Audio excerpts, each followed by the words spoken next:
Greetings to all and welcome to Season 4, Episode 2 of Losing Our Marbles, a Talk for Two. Today we are going to have one of the many masters behind the scenes.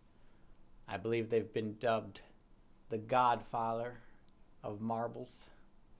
Ladies and gentlemen, Enderzworld. What is going on? I got a little special guest with me also. My mom is doing some stuff around the house, so he's going to be grabbing the microphone here for a few minutes. But I don't think anybody minds. I really don't think anybody minds. Nope. We've actually had children on before. This is not nice. Not the first child to appear on the show. So they're just too cute. They're the future marblers. True. You got to do something with them. Marblers right, in the making, as it were.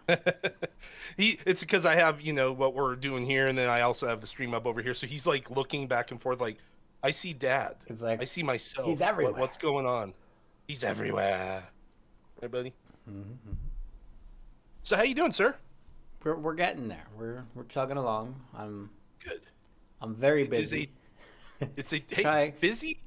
Busy's good. What's that thing they say? Idle hands is the devil's plaything. Oh, something like that. Here, we're putting you on this side now. There we go. I was doing the math the other day. I am coordinating 9 guests every week. Okay. I'm doing 4 straight to YouTube VODs each week. And nice. Potentially 3 edited videos every week. Nice. So and that's on top of everything else you do. That's just not before and after stream. That's not the actual stream. Well, hey, busy. Like I said, it's good to be busy. Makes the day go quick. I mean, then you're looking like, man, I ran out of time today. Yep. Then you're like, man, why can't the day be like 28 hours long? Why can't we, have longer days? Something. Right? Cool. Well, glad to have you here. We're gonna get this show more or less underway. Kind of already underway. Hey, I'm excited. I'm looking forward to this. For those of you new to the scene, we're gonna be going for about 2 hours. I'll more or less lead the first hour. Ender's will lead the last hour. Lead the last hour. Last hour lead last hour. Yep, that's what I said, and I like it. It works. Yep. And we might even do a little midstream mix up in the middle. Who knows? Could be exciting. So let's start off with, I guess the easiest, the low ball. We always have like the easy questions, the slow ball, get you eased in. Star Wars. What's the deal with Star Wars, man? So I think everyone knows I love Star Wars. I mean, if you don't know I love Star Wars, you have never been to my stream, or seen my little avatar character and everything, or my tattoos. So just my love of Star Wars followed, my parents' first date was to see A New Hope in the Chinese theater in Hollywood back in 1977. So in a way, I always kind of look at it like, well, I'm here because of Star Wars. Obviously, the first day went well. I'm here. And there was just something about it. As a kid, I loved Return of the Jedi. Like, because Ewoks and, you had these little furry things running around, which was the point. As I got older, I fell in love with Empire Strikes Back. And because that is one of the, to my opinion, still one of the best directed you don't agree? Cinematography, the biggest reveals in the movie. Yeah. He's going to be like, I like Star Trek, Dad. It had one of the biggest reveals in cinematic history. Like no one knew, not even people on set knew. Only a few select people knew what the truth was about Vader and Luke and everything. And there's just something about it. Like, I don't know. I cannot really pinpoint, aside just, I guess, part of my fandom. I'm just a big Star Wars nerd. When they re-released them, oh, geez, this was before Phantom Menace came out. So what? Phantom Menace came out in 99. So before that, they re-released like the special editions, which I love the originals. I don't like the special editions as much. Yeah.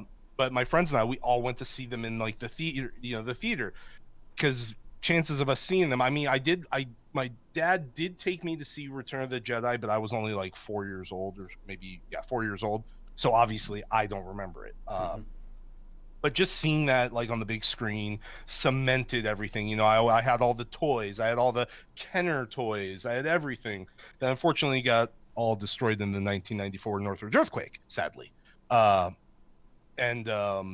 But I just, yeah, big, huge, nerdy fan. I mean, don't get me wrong, I love Star Trek, I love Stargate, like I love all forms of sci-fi. Obviously, my name Enderzworld comes from the book Ender's Game, so it's just, there's just some about it.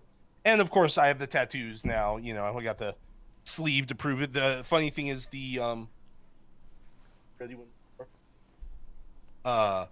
the sleeve was originally supposed to go on my calf, the Vader and Kenobi, the one on the inside. Okay. But then I saw it in person and I was like, I want this on my arm. I want to see this every day, not have it be on the back of my leg where I barely can see it.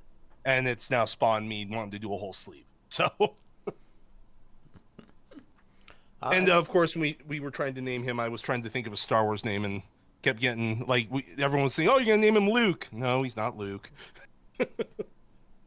No, Luke. You never go for the obvious names. Never go for the obvious. Yeah. I'm sure there's an Ethan somewhere in Star Wars. So. I'm sure there is. even if it's not spelt that way. Even if it's not spelled that way. But he is forever also here. You know, I got Ethan in Arabesh, which is the Star Wars language. Got that back in July. Because I wanted his name, but I didn't want just his name. Right. So I, put my flair on it. Always good, always good. Well, and I guess going a bit further back like that, there's been a huge shift culturally too along those lines, where sci-fi and even just any specialized non-sports interest was really kind of looked down upon or otherwise considered second-class entertainment, and then it kind of swings into the forefront. I would say, like, I have some friends that, like, I like to use this show as an example, but Big Bang Theory. I love that show. We watch reruns of it all the time. We still get upset when we watch the series finale type of stuff. A lot of my friends hated that show because they think it made being a nerd / geek / gamer a bad thing, where I'm like, no, I think it made it an okay thing because you started to see more t-shirts, more games, more stuff talked about. You see sports people now like playing games. You see like one of the biggest nerds I've ever met he goes by many different names, Austin Creed, Xavier Woods, and WWE. He runs a YouTube channel, like a conglomerate of stuff, and he is the biggest nerd. Like their ring attire whenever they come down is something relating to video games. Right. And in the past, I'd say decade, maybe 15 years, it's become much more acceptable to like that kind of stuff and not just have it be sports, or for instance. Now, don't get me wrong, I love sports, but it's just I think it's more acceptable. When I'm at the high school, playing games, and whether you're doing role playing games or computer games, yeah, you were not, I wouldn't say the word shunned, but you weren't part of the popular crowd. You were definitely we were on the outskirts. We didn't hang out with the football players and the different stuff. Whereas now, chances are all the football players are the ones that are also gamers, and it's just exactly. You agree? Okay. So it's just that transition, I'd say in the past decade or 15 years has been amazing, and I love it. And it's the perfect time because I want him to know all this stuff, sports, gaming, sci-fi, fantasy, like just everything. So, hey, bye everybody. He's leaving. Bye. Okay, here you go, to mama. No bonking the head on the microphone. There we go. Good job. Now get where you. Yes, he was. Good job, honey. He's a potato. He's a little over 6 months old. He's got 2 teeth around the bottom. Slowly turning into an actual human being. I know. He's eating more solid foods now. It's crazy. Cool. The side effect, though, is the side that comes out that is not fun. Anyways, continue. No. I think there's like a common thread there that's kind of fantasy related. I guess that's the closest word we have to describing it. Fandom might be a bigger blanket term to use in there, But there is the concept of these narratives, these intangible narratives. Like, it's not a historical narrative. It's not one person doing one thing. It's not a time and a place, etc., etc. It's very much more these generalized concepts, like a sports team, right? You can be a fan of the same sports team for 20 years, but the team from year 1 and the team from year 20 have nothing in common other than the name. Yeah. And maybe some particular approaches to the game or something like that. So yeah, that's very true. I'm a Jets fan. New York Jets. Mm-hmm. Everyone always says I'm sorry, and I know that. But I'm a fan of now. I'm a fan of when I was younger. I'm a fan of before I was born. Back in Super Bowl III, Jets won the Super Bowl. As the underdog to the Baltimore Colts. But so much has changed. It does change. Whereas, the world of sci-fi, the world of comic books, it's all very similar. It doesn't really change that much. I mean, Star Wars Darth Vader will always be Darth Vader. Right. But also you look at like when you look at the one thing I always like to say is in the past like 20, maybe not 20 years, but if you look at the all-time box office like movie top, it's pretty much all sci-fi or comic book related mostly. Yeah. It's all fantasy. It's all fantasy. Yeah. Yeah, you look at a lot of people, shit. Can I say shit? Am I good with shit? Okay. A lot of people shit on like Disney when they bought Marvel. Right. And when they bought Star Wars, and that they're gonna ruin it. They're gonna do all this. It's like, I get why you're saying that. I get why you're saying that. But look what Disney has done with Marvel. I mean, they took what Jon Favreau started with Iron Man and Iron Man 2, really, and created this amazing universe for all of us to go visit in the movies or at home or theme parks. I know Disneyland just opened the Avengers campus. And you look at it like that, and it's like it's everywhere. Everyone goes, like what Shang-Chi, the one that just came out on like Disney Plus in the theaters. I'm already starting to hear about it from people. Oh man, I've been hearing nothing but great things about it. I can't wait to watch it. I'm gonna have to watch it at home because going to the movies is not as easy right now because of a potato.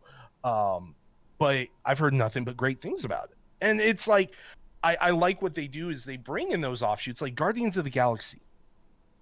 I had no clue really what they were, and all of a sudden those movies are amazing and they're so integral and part of everything. And but just the way that shift has gone. Again, sports is still sports. I'm still into racing, NASCAR, F1. Like huge F1 news came out this week already, and it's Tuesday about the next year. And it's just made it okay to be way more into things and show it. Right. Like again, I wear I think every single T-shirt I own is either an MSLA T-shirt or a Star Wars T-shirt. So that's all I own. Yeah, and it's really like it's a choose your own level of involvement too that has the ability for more global appeal. Because back in like early D&D, you had to know everything in order to really enjoy playing it. Otherwise, it was just a confusing, weird mess. But as it's gone through its editions over the decades, it's learned to have the intro process be fairly simple, and then allowing the players to go as deep as they want to go into it. And it's funny. I never played D&D. I played Star Wars. We did Star Wars role playing game, of course, and we did Vampire Masquerade. Yeah, Vampire Masquerade is a very good one. That one. I was a Ventru. Those were like the sophisticated ones that wore suits and everything. I think that's what it was. We did it for like a year, and then we went back to Star Wars. Yeah. And it all really traces, I think, back to Tolkien in modern day. You could probably say Egyptian, Roman goddess culture if you wanted to go that way too. It's because it's the same concept. It's like you can just be like, yeah, basic gods, sure, it's all good, whatever, and you get on with your life, or you can, know all 300 and have a day for each one, etc. Like you can choose how far into it you get to. And I think Tolkien really captured that in the modern sense of world building. So rather than religion building, you're just world building. And in that world, you can put anything in there. And then either you or the culture that grows around it can fill in the gaps, right? As long as you've created enough substance as a foundation for things to stand on, then as long as that's held true to, anything can grow from it. So yeah, totally.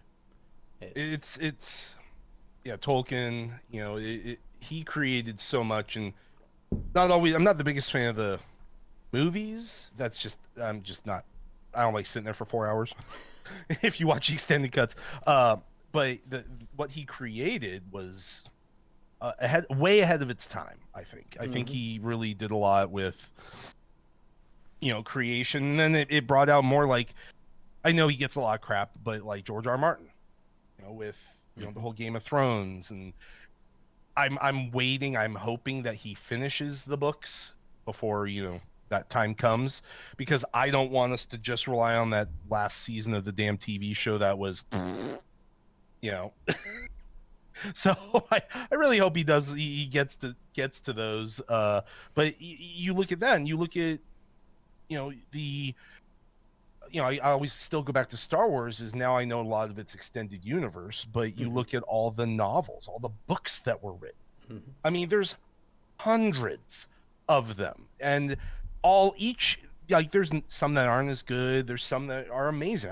The Timothy Zahn trilogy, the Dark Force Rising trilogy, is my favorite set of Star Wars books, and I really wish they'd make it a movie or something, or do something with it one day, because it's like Luke goes to the dark side and comes back, and there's just so much about it. But you're all that, what that brought to, and you can really create.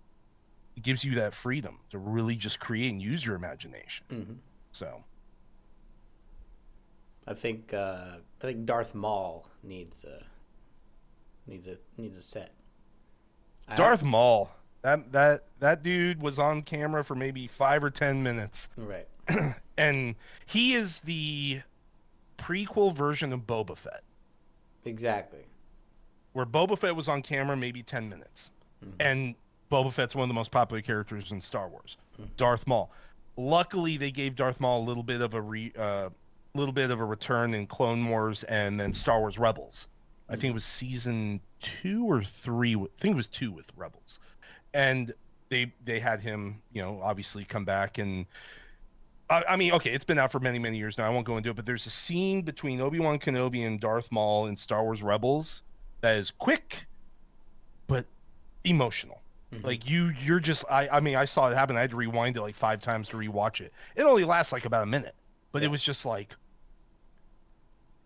this is sorry, I just see Cinean's chat. Darth Maul, Jar Jar Binks show. I will, like, I know this is off on a tangent, but so Ahmed Best, the guy that was the character model and the voice actor for Jar Jar Binks in the prequels, after the prequels were done, and even during, like, he got a lot of crap for the role of Jar Jar Binks. He is been very open about it. He went into like a deep, dark depression because of Jar Jar Binks, because so many people hated on it. So many people hated on Jar Jar. And yes, the movie would have been a lot better without Jar Jar, but he is there. We can't do anything about it. He went into such a deep, dark depression. And I remember one year during Celebration, which is the giant Star Wars convention that happens every year. I know they skipped last year, obviously. I was watching at home. I didn't get to go because I think it was in Chicago or wherever it was. And Warwick Davis, who is Wicket, he's also Willow, he's also Leprechaun. I mean, he's been so many things. He always hosts a little talk show at the convention. And one year he had Ahmed Best come out, and everyone was like shocked. Like, no one knew Ahmed Best was coming out. And he went through this deep, dark conversation about it. And after that, now Disney, doing all their stuff, and on Disney Plus, I think it came out already. I haven't watched it yet, but there's a game show type thing experience for kids on Disney Plus, and it's how to become a Jedi. It's a contest to become a Jedi. They brought Ahmed Best in as the host. So now Ahmed Best went from being Jar Jar Binks, one of the most hated characters in all of Star Wars, to he is now in Star Wars canon as a Jedi. I forget what his character's name is, but he is a Jedi now. And just them talking about all that and his, because he got obviously typecast with that, as Jar Jar. And it's just that really amazing story that kind of stuff happened. And, we all know people on the internet are a bunch of assholes. That's how it is. People are. I have no idea what you're talking about. It's nice to see, though, that things like that can happen. Again, this is way off on a tangent than what we were talking about. It's just it got in my head about kind of a rebirth of sorts. And yeah, I mean, CSAS real quick. Empire Strikes Back. So okay, move on. Yep. The comment I wanted to make was that, in my opinion, the best two Star Wars productions were Clone Wars and Mandalorian, which are both TV shows. And that leads me to believe that the storytelling of Star Wars is better in a TV show format than a movie format. I can tell you why Clone Wars and Mandalorian are amazing. Go for it. One person. Dave Filoni. Filoni he started as, I forget what he started at Lucasfilm, but he is basically the most creative. I know John Lasseter is not with Pixar and Disney anymore, but he is the John Lasseter, well, also without the creepy stuff, of Star Wars. He has taken, he created the Clone Wars. Dave Filoni basically also created Ahsoka Tano. He created her character. Mm-hmm. And I love Ahsoka Tano. I've met Ashley Eckstein before, who's the voice of Ahsoka. And now they're going to do an Ahsoka series for Disney Plus with Rosario Dawson as Ahsoka Tano, which is amazing. And now you bring, he did all that. Clone Wars. So Disney took control of Lucasfilm. Clone Wars ended. Mm-hmm. Then all of a sudden Disney comes out with Star Wars Rebels, which again, Dave Filoni does have a hand in. And originally Star Wars Rebels, I really wasn't into it, but then halfway through the first season, second season, I got hooked. And it only lasted 4 seasons. It's over quick, but you get so into it, and it takes place after Order 66, but before A New Hope. Right. That's why in Rogue One there's a little snippet where you can see the Ghost, which is the ship, and Chopper. You can actually see the droid in Rogue One for a split second. But you have him do that, and then he goes and does The Mandalorian. Who else is a part of The Mandalorian? Jon Favreau. And what did Jon Favreau create with MCU and Disney? And a lot of people just want them to really have the reins of the Star Wars universe, right, for the foreseeable future, because they did The Mandalorian. Everyone was questioning, what is this? Why are they doing this? And then the first season happens and your jaw's just on the ground. Mm-hmm. And they start to kind of greenlight some other things. And then the second season comes out of Mandalorian. They've already made the hit with Mandalorian in season 1. Season 2 was all fan service. You started off with Timothy Olyphant comes in, and he is the Marshal, but he's wearing Boba Fett's armor. Mm-hmm. And you're just like, what? They bring in Ahsoka Tano. They bring in just so much character that fans know and love. And, you get references of Admiral Thrawn in season 3 or season 2. And again, spoiler alert, everyone cover their ears. The season finale of season 2, I knew what was happening. It got spoiled for me, but I still watched it and I was almost crying because of it, because of what they had done. And then seeing Mark Hamill get into it, it's just so much. And then they're making Kenobi with Ewan McGregor. We just actually wrapped filming a month ago. It's in post-production now. We have that coming. And he's just the right age for that too, because he is going to be in that middle-aged kind of position. It's that from the end, from him dropping Luke off as a baby to before he died, before he sees Luke again, basically. It's only, I think, in the last one season, but that's all they need. And I'm just like, when they announced that when Ewan McGregor came out on stage at Celebration one year and Kathleen Kennedy asked him, "Are you going to play Obi-Wan again?" And he looked at the crowd and he said, "Yes." I'm at home and I'm sitting there like wanting to ball, because it was just like, to me, there's only 3 people that could ever play Obi-Wan Kenobi. One is Sir Alec Guinness, which is no longer with us. Ewan McGregor, and I'm not a Star Wars fan because I cannot remember the guy that does the voice of Kenobi in the Clone Wars, but that guy. So it's just, you have that. You have a Rogue Squadron series. You have a Droid series. You have Rangers of the Republic, which I know they're going through turmoil because of Disney firing what's her name, Gina Carano, whatever her name is. But you just have so much stuff coming. Yep. And then on the flip side, you have the Marvel side, which I'm not. I guess I'm also not a big Marvel fan. I always get shit for this, but I haven't watched any of the Marvel shows yet on Disney Plus. I haven't watched, WandaVision, Falcon Soldier, Loki, What If. I really want to watch What If because the episode with T'Challa is actually Chadwick Boseman's final performance. Like, he recorded it before he died. Right. So I'm just like, that I want to watch, and I love the whole What If stuff, and the fact that the animation style looks amazing. As you can tell, I'm a giant geek. So yeah, and I think kind of the reason I lean toward something like a Darth Maul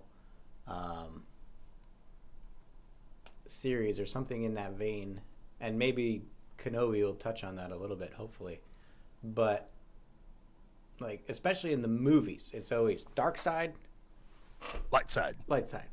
Like, here's 20 minutes of the dark side, here's 20 minutes of the resistance. Like, it's, the worlds are always presented so isolated.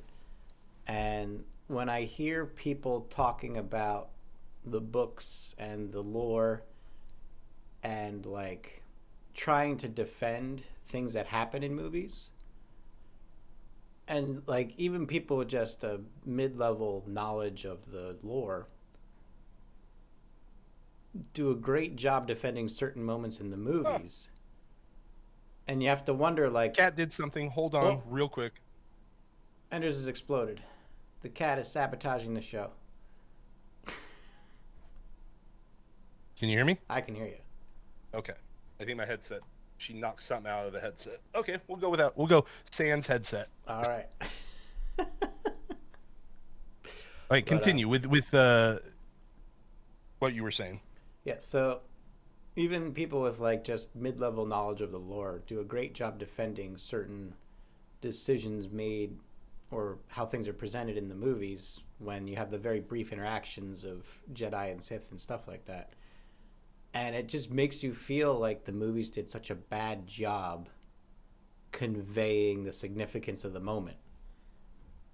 And there's like so much not explained, like,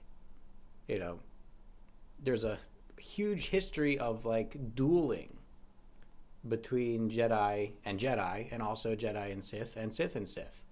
And kind of at the head of that, like the perfect anti-hero to tell that story, I think, is Darth Maul, because that's his whole persona was, I want to be the best duelist, and like doesn't respect anyone except maybe, was it Dooku, or who's the one, there's one Sith he actually respected. I think it was Dooku. Well, Sidious, but I think Dooku, he definitely, well, no, Dooku was after. Could have been Sidious, could have been his master, but Darth Maul is, again, if you watch Clone Wars and Rebels, he is still that dark side user, but he doesn't care anymore. He is for himself. He doesn't care what side he helps or works on. He wants himself. That's it. That's all he cares about. That's why I think he would be a great anti-hero to kind of tell that story and bring more. Like, the way to do that series properly is like take every duel from every movie and every TV show and just tell more of each of those stories. So, like, well, I love the one So there's a couple good moments in the prequels. Like I love the pod racing. I love the fight between Maul, Qui-Gon, and Obi-Wan at the end of That's Phantom probably Menace. the best Star Wars fight ever. That one, again, the fight between Anakin, Obi-Wan, Yoda, and Dooku at the end of That's a pretty Attack of good the one. Clones. Yeah. And then Revenge of the Sith, you have the fight between Anakin and Obi-Wan at the very end. Mm-hmm. You know, you get these very, you know, I also sit there and imagine Ewan McGregor and Hayden Christensen going pew pew, you know, jing, jing, jing, jing, because they did that and they had to keep cutting and reshooting because they kept making their own sound effects. You know, it's and the duel. There's somebody did it. It's on YouTube. Somebody shot and re-edited the fight between Vader and Obi-Wan Kenobi on the Death Star. Yeah. And it was amazing. Like they did all of it and shot it and did all the special effects, and it was just really, really good. But then I also like the original, because one thing about Jedi and Sith is you have to think of it like a samurai battle. Mm-hmm. And in the lore of samurai and the history of samurai, it was like a 2 or 3 move fight. That was it. Yep. You know, you go boom, boom, and that's it. You attack, you counter, and you either attack again or you're dead.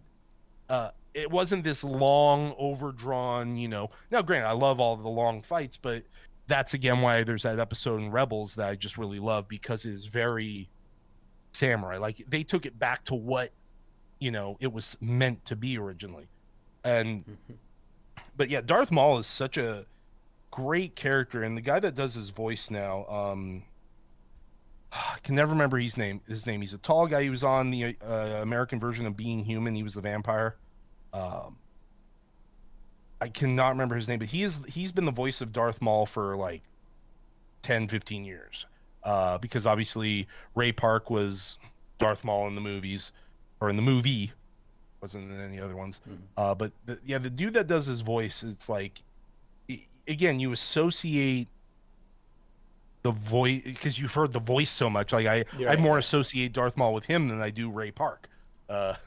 So it's but yeah, Darth Maul would be a really great character. I would love them, and there's always been rumors about, I would love them to go the Old Republic route and do something with like Darth Revan.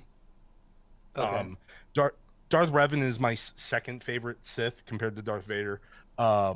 Where he was a Jedi, obviously fell to the dark side, then they defeated him.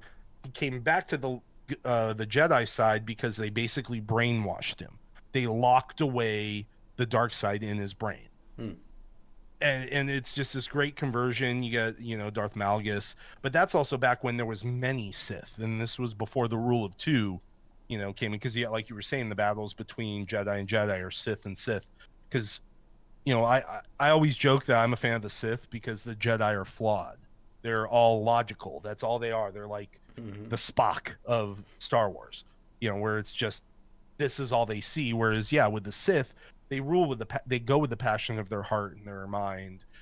And unfortunately, that usually means bad things. But it's the, like, whenever I played Star Wars games, I always play a Sith character if I can. Like the Old Republic, I made a Sith Marauder or whatever it was. So, but Darth Maul would be a great character for them to expand on, and he's gotten a lot of more love, again, because of the cartoons, the animated series. He's gotten a lot more love, and I'm really happy that they did that, because he only got 5, maybe 10 minutes in a movie, and that was it. You know, you get the prequels. Good stuff. It kind of brings me into a question I had for you here, and kind of extrapolating from the concept of world building and creating a foundation for a community to grow around.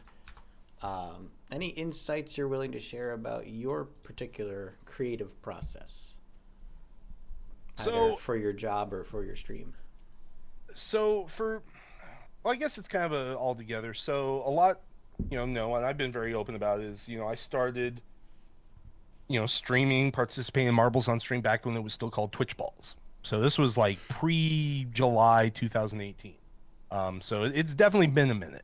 And I was, before that, I only really ever streamed iRacing. So a lot know I love my sim racing, and Mm-hmm. but then like the marbles just kind of took to it because it also helped me get more comfortable with talking. I mean, I'm talking to you and we're interacting right now, but most of the time it's talking to nobody. Like when I say nobody, I mean like not getting that. You're reading, but you're talking. It's this weird break, and the creative process was I'll have to post maybe on Discord. My original logo was very racing centric, and I remember that. And then I was talking to somebody, and I'm like, you know what? I need to redo this. I need to get away from just that, because if I ever want to do anything else, if my logo is me in a racing helmet, you know, that's kind of a little more typecast. And then, you know, came up with the whole Darth Enders, you know, it's like, why not bring some of my love of Star Wars into it? And now, you know, everyone's always like, you have a 3D printer, why don't you 3D print your mask? I'm like, one of these days I'm going to get Airman to help me model it, and we'll print it up, and I'll just show up on camera one day wearing an Ender's mask. There you go. And just I'm not an artist. I am not an artist. I can basically, I can draw a stick figure. You know, that's about it. I can do some things in Photoshop, but my problem is I always have it up here. I just can't put pen to paper. Right? I just can't, you know, get it out there. So it's like, you know, Shibuya Gaming has been also on board, kind of helping out basically as long as I have with marbles, and just really being able to get some. I mean, he designed the, you know, MSLA logo and everything, and just the whole creative process. It's talking with the right people, or even just talking with anybody and coming up with ideas. And, you know, like, I'm not type that I like to throw things at a dartboard almost and hope I hit a bullseye. If not, maybe the next person behind me will hit the bullseye with the same idea, but a better idea. And, you know, so that's kind of the what I did with my stream, and then start slowly growing with Pixel by Pixel Studios and doing more and more for Mike and the gang and taking on a bigger role. And then the whole MSLA thing came about, where we're getting those new laps, and I'm like, I need to do something with this. You know, we got to do something with NASCAR. And I talked with a lot of different people on their opinions, you know, Basscast, you know, Pixel, of course, and, you know, and just some others. And it was just like, what do we do with this? And honestly, it's doing way more than I thought it was going to. I am blown away by what it has done and what it is doing. I will not lie. It got me partnered on Twitch. You know, that I did a lot for it, and I didn't tell anybody I was going for partnership. I didn't do anything. The only people that knew was obviously, you know, my wife, Tiara Spark, because she's basically, you know, like my right hand with a lot of stuff, and then Pixel. That's it. Nobody else knew. And then it was all of a sudden one of those things where it's like people started noticing, hey, Enders has a purple check mark. What the hell? Yeah. And, you know, it was just one of those little, you know, funny things. Or Spoo messaged me, and because all of a sudden his badge indicator on my channel went to a founder's badge, and he was like not one of the first 10 people. Obviously he was one of the first 25 people. But again, I've tried a lot of different things, and I get feedback. Or I one race for MSLA, I tried this thing where, you know, when I do the random 5-lap sponsorship, I zoom in on somebody, and I made this little graphic of a helmet, and I'd put the helmet on the screen. Right. And kind of similar to what you guys do with record hunters, where if somebody gets a record, you put the medal around them. But you guys remembered to turn it off. I guess for like an hour, I forgot to hit the button to turn it off, and I didn't have my OBS window on one of my monitors open. So almost an entire race, this damn helmet's just in the middle of the screen. Afterwards, Pixel messaged me. He's like, what in the hell was that? You know, and I was like, well, that's not happening again. You know, it's just trial and error. That's probably the biggest thing I can say is with building. And I will say this, don't automatically rebrand something the moment it doesn't work. Right. You know, don't immediately give up on something. Try it again. Try it something a little different. Do a little, you know, twist it this way. And again, also, I will, you know, big shout out to everyone in the community. You know, I've run ideas by, you know, when I'm just streaming in general, whether it's MSLA or whatever, and I talk about things, and I like getting ideas from people. I like seeing what they want for input, what they think would be cool. I mean, growing the MSLA, I've taken a lot of feedback from people. Teams are a thing, which are actually probably the biggest thing in the MSLA. Yeah. And that was all just a funny, random suggestion that took place at the end of preseason, which I'd say was like October and November of last year. It's just a random thing that someone said, oh, we should do teams. Now it's probably the biggest thing we have going in the entire, spectrum, because people are showing up. The Discord is full of all the teams. I'll be honest, I had to mute it. What, the Discord? I check in about twice a week, but it's muted. I can't keep up with it. It's crazy. And again, for the longest time, I was, a lot of people know I do a lot of the back end stuff in the studio. I do all the social media. I do a lot of the scheduling. So when we used to do, or end of season events or Marble Fest, that is my strong suit. I love scheduling stuff. I like organization. My desk isn't organized at home, which if Miss Enders was around, she'd be laughing. But when it comes to online stuff, I'm like, I want. Yeah. So things changed when I did a birthday stream last year, and then Pixel messaged me afterwards. He's like, you need to stream more.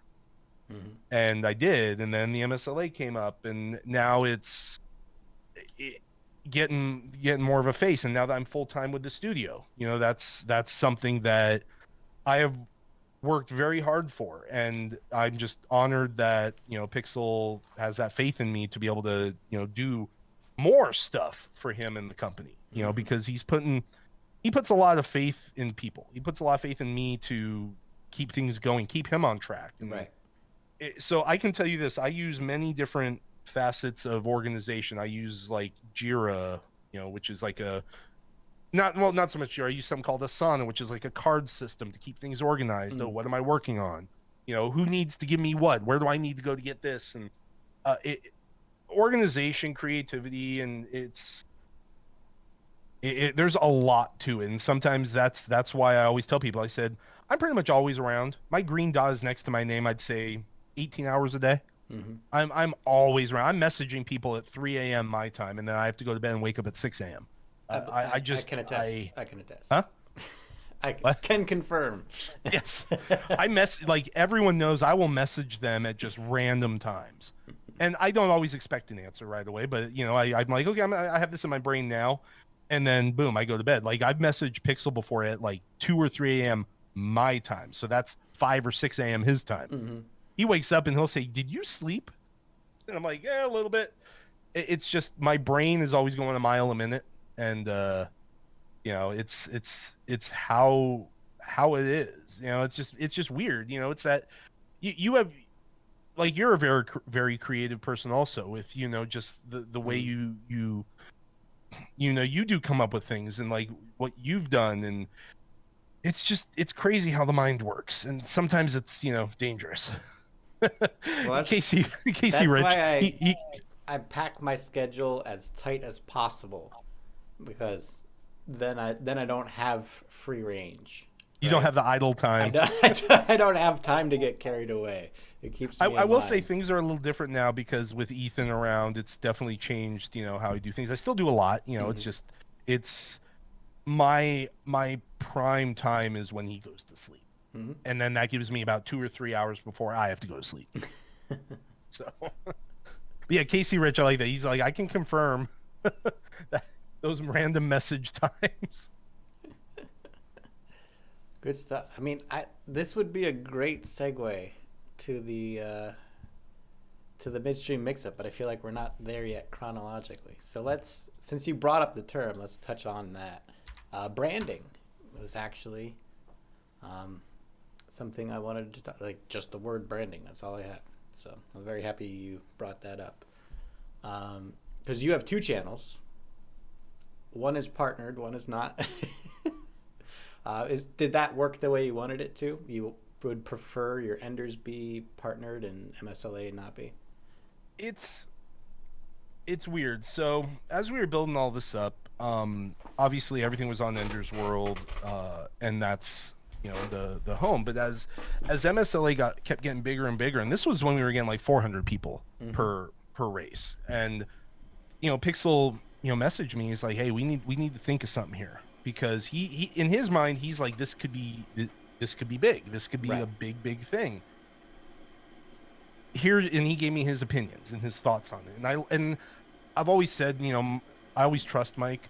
I trust him fully, because he's never going to really try and steer me or anybody in like a wrong direction.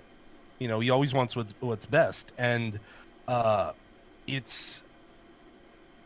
started the whole process of creating, the MSLA Racing channel, Twitter, Instagram, like just everywhere I could get the name, I got the name. I even got the website, mslaRacing.com. Yeah. And it was just that thing where it's like, okay, we're going to start this process. And I think I started that in March or April. I kind of started the process of it. Mm-hmm. And I think I had done a couple streams on the MSLA channel, just to kind of, figure out the process of switching at home on the computer, which, by the way, is a tough process. I have to log out of everything and log back in. A lot of passwords and stream keys. I had to make a new Steam account. I had to, I have to change my default browser so it doesn't mess up. But now it's in my brain where it just, I do it automatically type of thing.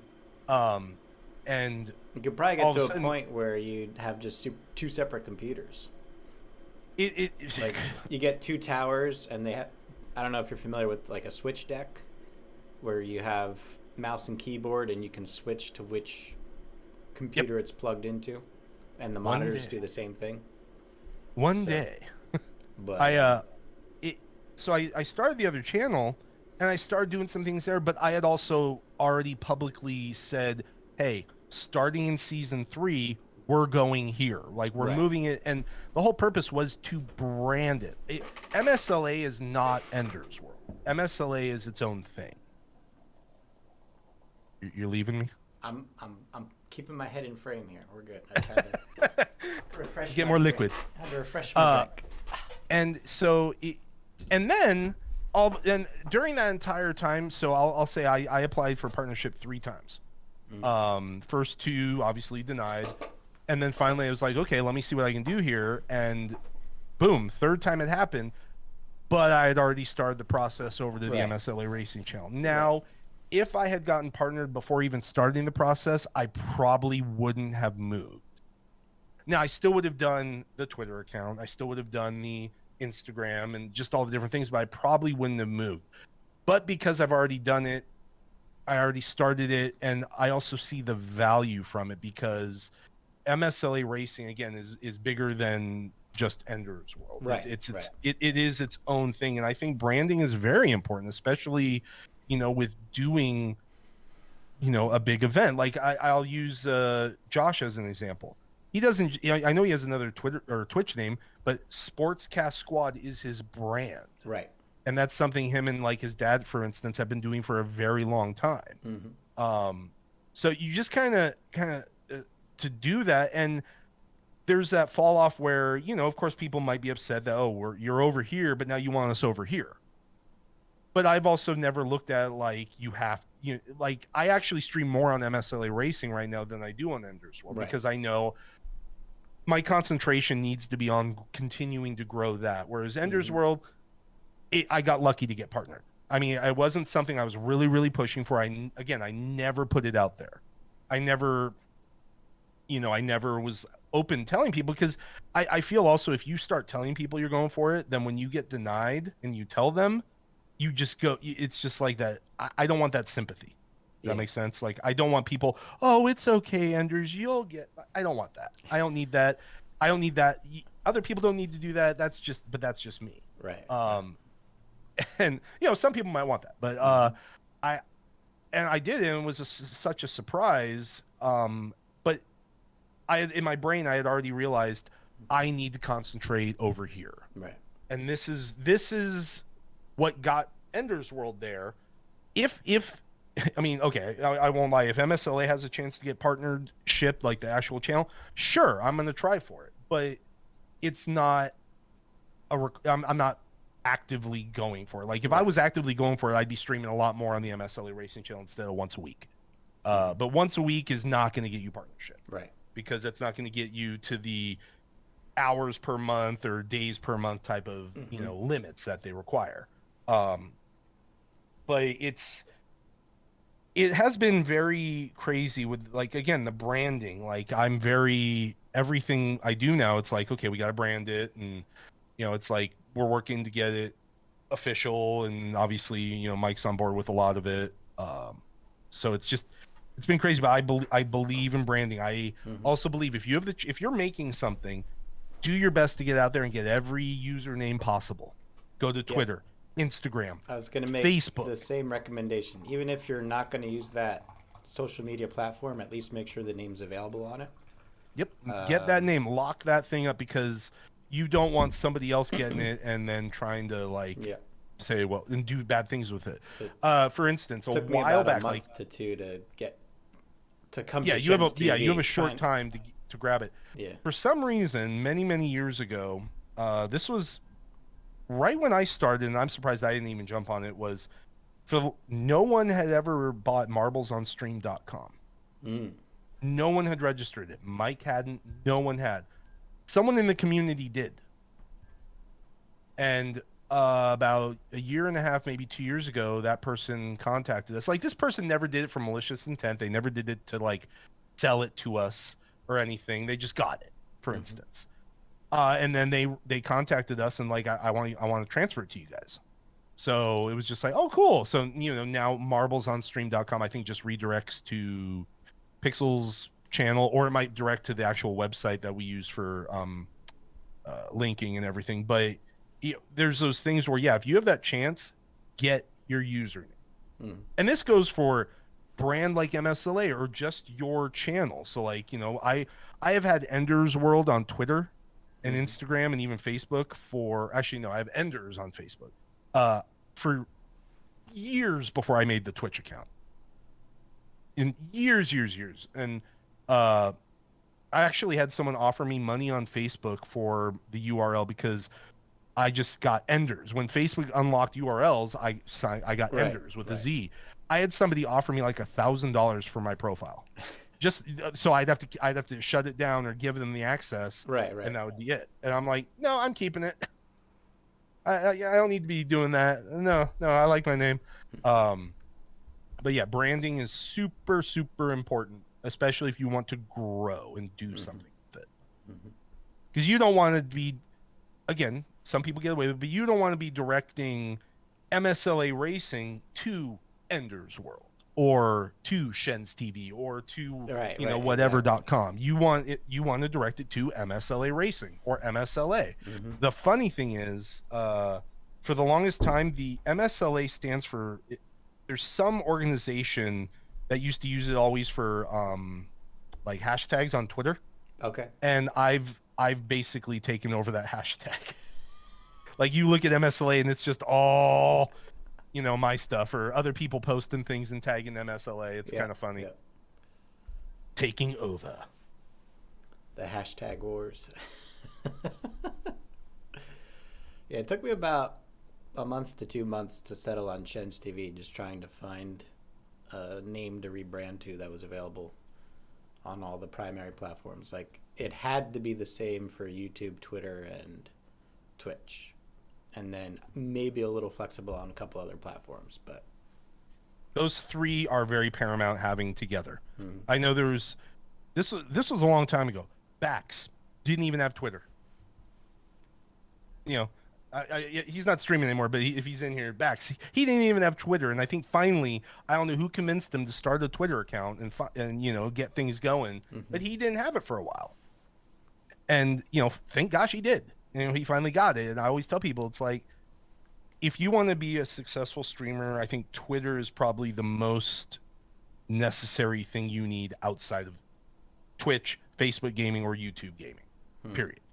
Because that is how you are going to grow, mostly. I rely a bit more on Discord, but just as like an offline hub, as a kind of a place for the community. But then, Twitter's definitely the outreach for growth. Twitter's how you're going to get your newer people, I think. You're going to see the newer people by getting retweeted or whatever, where Discord is your community that you're building. It's people come in and they just start shooting around, shooting shit. And, it just goes from there. I mean, the amount of discords I'm in is stupid. Mm. Yeah. Or like I make it a goal every week by like Saturday or Sunday to like clear out all the DMs I have, and I'm very behind. I have some that I actually purposely leave unread so it reminds me. Yeah. Yeah. Like, oh yeah, I still gotta do that. Been there for sure. It gets crazy, especially coming to the end of the season. Now you're going to be very, very lit up. Yeah, it's I'm building out Marble Fest right now, so that's fun. I enjoy it though. I love, like I was saying earlier, I love the piecing everything together as a puzzle. Like It's grabbing. a big Okay, celebration. yeah, it's. I will say the hardest part is scheduling all the social posts. Yeah. That kind of gets a little tedious sometimes, or I'd say 8 times out of 10 the bot breaks or something, and it doesn't post automatically, and I'm just like, crap. So then I either need to make sure Pixel can do it, or like Tiara can do it, or somebody can post so I can sleep. Right. but there's a lot to it. Like, again, I do a lot of stuff in the background. It's just I will add this is I'm very just grateful to Pixel and Cake Stand Tom and for bringing me on to do all this stuff and continue with them, and I'm grateful for the community. I think you and just everybody in that's watching, and all the other channels, and the OMs, the original Marblers, to everybody that's been here since season 2 or 1, or just it's people come and go. Yep. Very, very easily. We've seen a lot of people come and go. Mm-hmm. But there's still some I see that have been here since I started, type of thing. Or there's new that get so into it. And I just, I like it. My wife still doesn't get it. She doesn't get marbles. Marbles rolling down the track. But I always tell, like, when I try and explain it, it's not just that. It's also just building a community. It's building that extended family where y'all can just chat with each other. You check in on each other. Like, hey, how's it going? It's how you doing? Or the fact that this community has gone through like our pregnancy and the birth of Ethan and his growth already. Like every time people come in, they haven't come in to like an MSLA race or Endersworld stream for like a month. They go, oh my God, he's so big. And it's like, it's like that type of thing. It's just, it's crazy. And I still will always say Marbles is the best community out there. I've been in a bunch of them, but it is the only one I ever see so many gifted subs, so many uses of bits. Like I go, just the amount of gifted subs, purely. I go into channels and people are gifting 100 subs or, even 10 subs just randomly. And it's just like, you don't see that in other communities. Right. In the iRacing community, you don't see that. I think I've watched out hundreds of hours and rarely ever see gifts given out. It's just that really crazy thing, and we're seeing more and more people. Like, again, Josh got partnered, Electric Mermaid got partnered, she's newer to the community. It's just all this growth. Her, I think 2 seasons ago, and I'd say she's been a couple seasons, and I'm like, yeah, and just kept pushing and pushing, and they're partnered now. And they got partnered right when Josh did, so it's just this cool, and I know more is coming. I know there's going to be more coming, just from what I've been seeing, and just the changes and the difference, and it's just that constant growth. Sinian, no, he was not. He got partnered with Marble. So I know Skatebeard does a bunch of other things also. Yeah. But he definitely has been with Marble since he got partnered. Or, you know what I mean. Cool. Well, we approach the halfway point, which I believe means it is time for the Midstream Mix-Up!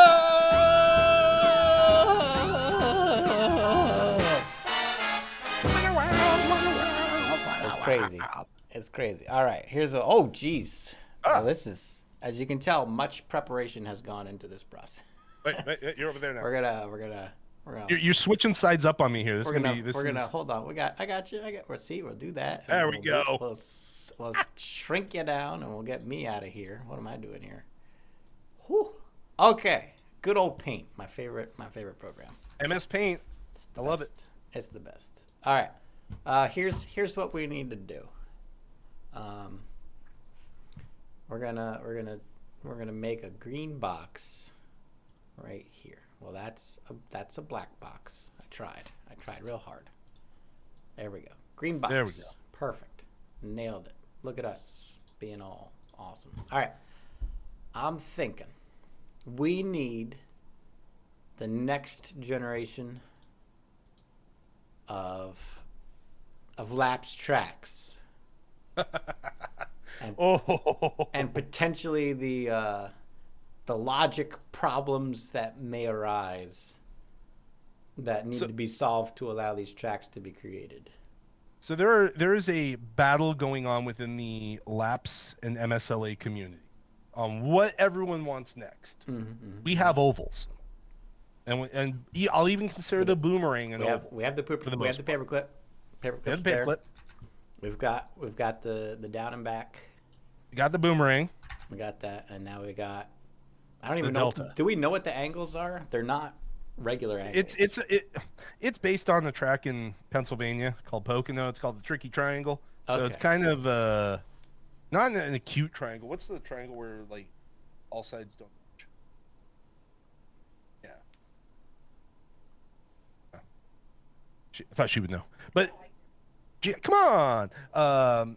So yeah, you got the delta, or it just looks like a giant wedge. But so the battle that's been going on is a lot want a figure 8 track. Yes, everyone does. A lot want a figure 8 track, but the only problem with the figure 8 track is right now, right here. It's that part right in the middle. Exactly. Now, whether damage is on or not, but take an MSLA race, 600 marbles. Yep. All passing each other. You're gonna have some collisions. Yep. It's inevitable. Mm-hmm. It's what gets that marble. Like, so let's say 2 hit like this, and they're both going to go this direction, but they hit, and all of a sudden they go out that direction. Right. What gets them going back into the directions they're coming this way, and then they get bumped into this track? What does the logic do to that marble? Because it should be going this way on this part of the track. So now it's going the wrong direction on a part of the track. And, in order to calculate first place, Pixel has like these checkpoints hidden in to determine. Yeah, there's little checkpoints and there's mechanisms in the tracks that keep the marbles going, basically. Mm-hmm. So there's the discussion is like, well, what if you still kind of keep the design of a figure 8 track, but you make one direction like a bridge over? Right. But that defeats the purpose of the figure 8. Exactly. It defeats the purpose of having collision. Right. So that obviously is one of the biggest, things going on is it's how do you get the logic there? Now, that is not me. That is like a Pixel and Cake Stand wheelhouse. Right. So here's my thought is you ramp all 4 sides. So you have ramp here, ramp here, ramp here, ramp here, right? Look at this artistry here. Hey, I'm loving it. Right. And so then these loop and these loop back on each other, right? And so marbles will cross, and then if they collide in the middle, they'll either fall to their death or a chance that they bounce into one of the other tracks, in which case they just get, the logic just sends them back that way. So you could skip ahead, or you could program it to skip behind, right? So let's say your lap reset is here, and then your marble comes in, and then it gets bounced down to this one. Then maybe it gets set back a lap, so then it has to jump this way and then gets back to the start, and it gets back to its previous position, so it actually loses a lap in the process, or it's a skip chance, and then it can gain on the process, right? Well, the thing is, I know because based on like what you've done with the damage model, this is the figure 8 track is that that what I would like to call like now that unicorn that one day I hope something along those lines will happen, but that will require a whole bunch of logic that has to go in. Like, how will the system know where to turn, where to take that marble type of thing? Yep. So it's definitely, definitely something I want. Now the other one is I want a road course. You want a who? A road course. Oh, like an actual. So like the next track I want like similar to like Watkins Glen or Right. like Silverstone in the UK or Le Mans or just something that is a bunch of lefts and a bunch of rights, Yeah. not just Give it a. one direction. Give So it an like out. Give it like a hammerhead. Give it like a down and back. Maybe a paper clip. Put, yeah, just kind of put something in there. or a dude bending over. uh it's that is my next until some more logic is done for like the figure eight type model or the damage model, because again from your tests of even like 80 marbles, half of them are wiped out by turn one. Yeah. Half of them are just boom, you're dead. It needs a separate damage system because the damage works on a regular race and it works on battle royale. But so I don't know if you've been around when I've talked about, but my idea is maybe not a damage model, but what about a fuel model? And how that would work is, so let's say I'm doing 200 laps at paperclip. right. Okay. And I set the fuel for 105 laps. So you have enough fuel in your marble, enough energy. Right. Well, I'd use a different term because I don't want to use a cross term of energy, but like yeah. enough fuel to run your marble 105 laps. Now, if you hit a lap 105 and you click over to 106, if you have not like typed exclamation fuel or pit stop or something, your marble speed cuts down by 20%. So instead of going 100%, your marble's only going a max of 80%. Now you run the. You could even automate it, right? Because the boosting is somewhat randomized, and it's individualized per marble. Yeah. So you could have the randomized boosting uses fuel, and then when it reaches 0, it has to like go into a little pit stop for. Yeah, or seconds. even you type pit stop, and what happens is the next time your marble comes by the line, it like raises itself off the track so that it doesn't get in the way of other marbles. Right. Fills up with fuel, drops back down, and gets rolling again. That could work. Then you're back at 100%. You're not. But again, that does give you the chance to where if you want to, you can run the entire race and never fuel. Your marble would just be going slower. What that does is, because we know with the MSLA where like even that race where we had 703 marbles, we did not have 703 viewers. Not even a max of 703. The MSLA breeds that where a lot of people stick around. But there's a lot that drop and leave because they realize they just want to drop, they want a chance, and then they're off doing their other things, or they're going to bed because marbles is a global game. It's 2 a.m. for them, 3 a.m. They can't sit there for 3 hours and watch this race. They go to bed. And again, like I've said, I've never made it mandatory that you must be there. I understand that people cannot be there for one race necessarily for 3-4 hours. Yeah. I do put little incentives there where you got to be there to win certain little prizes, but overall. But what some type of system like that would do is it would make people have to be there. It would make people, if they want a chance to win, to legitimately have to be there and not, or come back in an hour and see where their fuel's at. But the problem is, I guess if we set like, you say something like there's a certain set amount of laps that you can go 100%. Once you see we're on lap 105 or 106, chances are if you haven't typed pit stop or fuel, your marble is going to run low. The hard part is that with 600 marbles, it's hard to find yourself unless you're in the top 10. But you still have like max spread's going to be 2 laps. So you have, what lap you're in. Yeah, you exactly 2-3 laps down, but you kind of have an idea. And it's so there is that, or a lot of people have wanted a ticker capability, but I'm like, I doubt there's ever going to be a ticker that goes 700 names long before it goes back to first place, because things, with MSLA, sometimes positions change so quickly. Yeah. And people always come in like, where's my marble? Find my marble. Like people that don't know. And I always explain, unless you're in the top 10, maybe we'll see you. And then halfway through the race, they go, oh, I saw my marble. I'm like, see? I'm randomly focused on somebody and your marble goes right by them. It's just that random thing. So there's a lot of growth ideas I have with MSLA, and like road course, figure eight, damage, fuel, pit stops, like just all these. And there's the capability. It's obviously just getting that made. And I know with for instance, like Airman and Tom spent 2 seasons on the water park, and the water park came out amazing. I saw it for the first time in a thumbnail on a Spanish streamer, and I thought he was in the wrong category.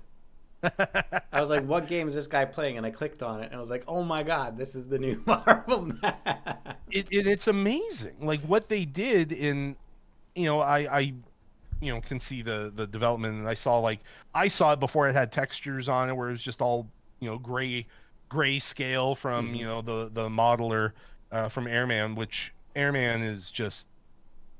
I am so happy Pixel found him. He is just such a commodity. And him working with Tom now, and they've just created these amazing little things like, Alienated update. I love Bob. So good. I love Bob. We all love Bob. I always tell people Bob's the nice one. Might actually be my best BitClout video. The Alienated? The Alienated one. We all love Bob. It's the bucket that is the evil. It's the bucket that's Alienated. The bucket has always been evil and Alienated. Bob is not. Bob is the nice guy. He just wants friends. The Steves are the problem in the Temple of Steve. Like, no. Exactly. It's the wind bucket. it's the wind bucket. But you look at Coils of Power, that got the update. Like all this stuff, it's there's this great collaboration going on. So it's when it comes to the MSLA like tracks and stuff, it's also finding time in their development to get something like that added, because it does take your Shens. It takes Airman a good amount of time to do that stuff. And I've given him, I will say, I gave him an idea, and boom, he made Delta. And it was great, like watching that come together. And so I do want more. I also, I want MSLA track or Laps tracks to kind of be in their own little section. That'd be my eventual goal, is as we get more and more of them, hopefully you would have the studio maps, lap maps, community maps kind of a thing, I guess. Yeah. So someone in the chat Pixels said like an M. I think an M would be cool, so you could go out, give it a 90. Haven't you been saying that? And then you give it a 135, give it a 90, give it a 135, and another 90. That'd be a track. The funny thing is, my wife has pointed out that for a long time we need a track in the shape of an M. So that could be a road course too, because that would have enough turns in it As I said, it'd be a 90, a 135, a 90, and a 135. Yep. So that'd be and then you add some cool stuff into it. I still want some more realism to the Laps tracks. I want some RVs parked in the center.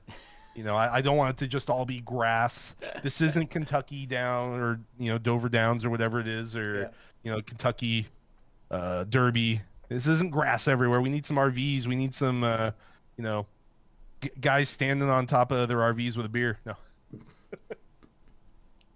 So what other track ideas do we have? I was thinking, is there a way to do a helix that's interesting? So you have something that goes up on a ramp and around. And I would love elevation. Maybe another one that interlinks with it but doesn't interact. I don't know. I would love elevation. That is one thing I would love in the future, is some elevation. Elevation would be good. I know that there was some little issue sometimes getting the marbles to go upward necessarily. Right. I know there's some track builder pieces that can do that, but you obviously at one point you might have to use a boost or something. So it's utilizing the functionality. So I would love an elevation. I would love to, again, that would, it would tie into the figure eight if we did a ramp instead, but some ability for the marbles to like go upward, I think would be great.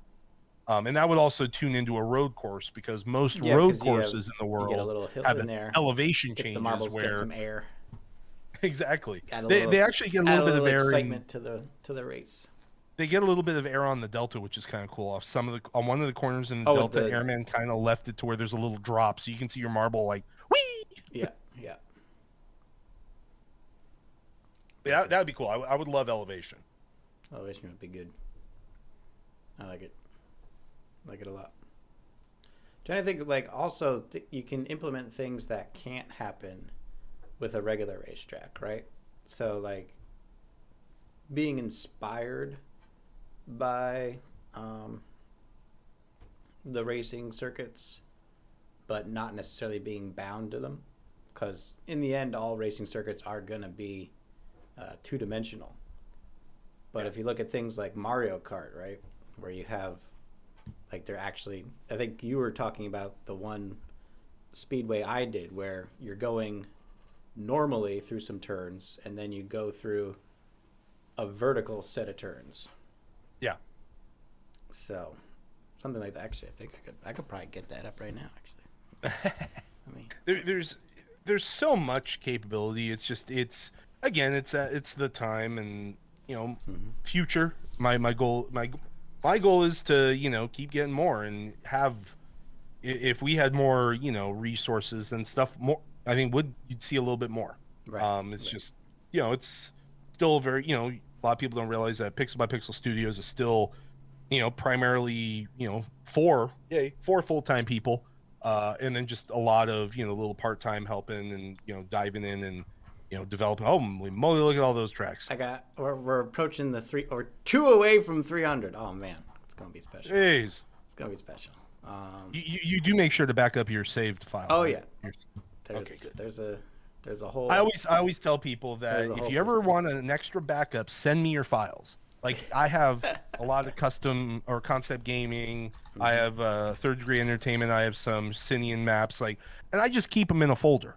Right. That's it. They're just sitting there. They don't do anything. It's just as like a backup for the backup type of thing. Mm-hmm.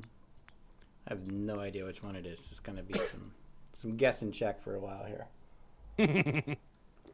Exclamation point play, everyone. Stop it. All right, so I think it's after 5. It's definitely after 5. Ooh, it's getting hot. Let's check 6. What about with the? Do I have 2? Oh yeah, this one. So this is the one. All right, so you can have turns and such horizontally, and then you can do like vertical shapes as well. So I think something like this in a laps situation could be very interesting. That to me is not so much Mario Kart. That's like very F-Zero. Yeah, same concept, type. Right? Which would be cool, or even like oh god, what was that crappy movie they Speed Racer, like the crappy movie version. They had like to where the cars were going vertical and upside down and all this crazy stuff And even like if it was just 2 of these mirrored, right? So you would have 90 up, 90 over, 90 down, and then you'd have you go straight across like underneath or above. And then you would go 90 down, 90 over, 90 up. So it'd be like a 3-dimensional figure 8. They're just like twisted. Yeah. I think something like that would be really interesting. Could you imagine if the laps functionality was ever added to the track builder? I mean, now you can actually do that. You can there's a couple ideas people have been working on where your exit condition, so you still need a funneling lane, but basically the marbles go through, and as long as they stay within a half a lap of each other, it works, because your lane 1 is open, and then the marbles go through, and that opens lane 2 for the next lap, and then they go through, and that opens lane 3 for the next lap. And so as long as you have as many lanes as you want laps, you can actually build it. But it would be a lot easier to just hit a number. Yeah. By the way, speaking of which, do you still have your drag strip? I just uploaded those because someone contacted me. Okay, good. I was actually... I was gonna be one of those people that messaged you, be like, dude, can you upload this before the next time I stream, please? Because I want to run those. Contacted Lug and Indy for some updates. Nice. But Darth Side Supercoats is the one that's been contacting me about getting a map made and trying to get into. Same thing with you, is like once those core racing element kind of tracks, and I told him about laps and Told him I'd be uploading the. We've come such a long way since laps number 1. Definitely. And now with with the repeatable doors, oh man, I'm starting to think if there's some more advanced computer inputs I can create with that. Yeah, that how you guys created that, I still don't get it. How you guys did the mechanism for all that stuff was crazy. You guys, if you ever played that game Little Big Planet, where you could create like computers and connect things and stuff, I remember making a clock in Little Big Planet. I'm like, that's what you guys did. You guys created this little mechanism inside using it was just like what? It hurts my brain. I am not a track builder. I am not a track builder. As evidence, I've built one ever, and I've never built another one. I think there was one person who made a cell phone in Minecraft. It's insane. There's so much an actual cell phone. So they were able to call a pizza place and order a pizza, and then the pizza was delivered. What? Yeah. That's insane. Yeah. People that do that stuff, and like you guys, all the track builders out there, you guys just blow my mind every season. Like I still go back to, some of the tracks you've made. Your challenge tracks, and then just the smaller ones, and then just Sinian, Diablo Bob, Concept, like Youssef Ali made an original like Watkins Glen racing track, and he actually modeled it, and it was like a 1 lap type of thing. But it's just you guys all do crazy stuff, and it hurts my brain. I can't do it. Well, I think that's going to successfully mix up the stream. So now with our final 40 minutes in form, let us turn the control over to Enders. See where he takes this madhouse. So what prompted you for your persona? Like obviously, when you are, I will always give you credit whenever you are doing like when you're just doing your tilt stuff, you're in a t-shirt or whatever. When you are doing something, you are always, dressed to the nines, whether it's 100 degrees, you might be sweating deep down inside. There's a lot of sweat. But you always have, you have the tie, the vest, the hair, the mustache is always, waxed properly and stuff. Like what all prompted that? Or is that just you? Or is that just something that you kind of to put on this, this dashing persona, I guess you could say? It's definitely part of the presentation for sure. Get my last refill here before we keep going. Is it tea or coffee? Exclamation point tea in the chat, as always. It's up to date almost every time. But it's really, I've been doing it since high school, honestly. Okay. And there's actually a certain comfort to it, especially with a vest. A lot of women's clothing is tight fitting, and when done properly, is good for both the wearer and the observer. And I think men's clothing kind of gets overlooked in that just baggy, form-fitting whatever. And I like the concept of a vest. I like the concept of something that fits well, and just for me, it's more comfortable. Okay. Especially like sleeping. Like I cannot wear 2 layers of clothing when I'm sleeping. Like if I can't have a shirt on because it just gets bunched up, and it's just awful. And oh yeah, I am the same way. It's funny just because when I've done many things in my life from with work. I've worked retail, I've worked sales, I've worked gaming, customer service, all these different things. And for a short period of time, for about a year, I sold cars. One of the worst things I've ever done in my life, but taught me a lot of lessons. And when I would show up to work, I wore a tie and a vest and everything. I showed up, ready to go. And then they switched this to where we could wear polo shirts. So I was like, oh, hey, polo shirt. But I do remember like I'd be there every day with a, you know, shirt and tie and, you know, vest on. I don't know, it just looked more professional, more proper, I guess, especially in that realm. You know, I thought, hey, people would be more likely to come talk to me because I'm dressed nicer. Yep. I think that it goes into the branding too, right? The black T-shirt and bandana is the ignorance persona, and it sets an expectation when someone's presented in that particular vein.